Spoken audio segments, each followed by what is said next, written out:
जग में आमीना पूरा सीधा हो जाए। जग में आमीना के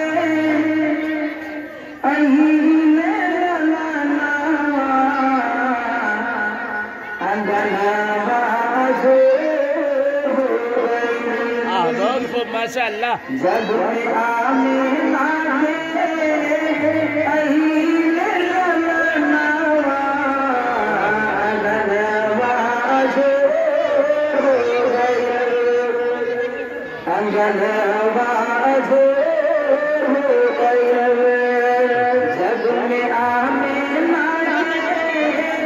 माशाअल्लाह।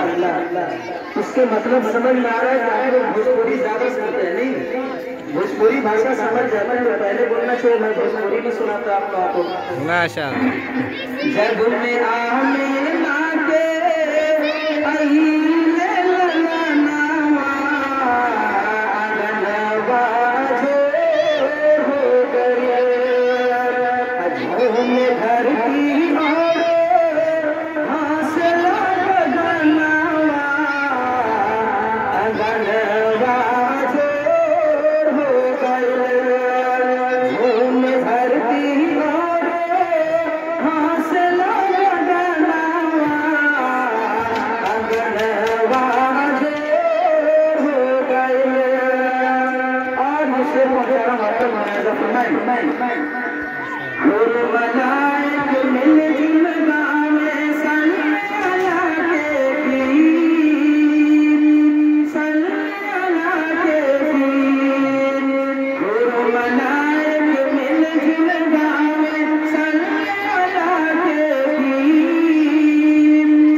मक्का से मदीना तक लिखी। माशाअल्लाह।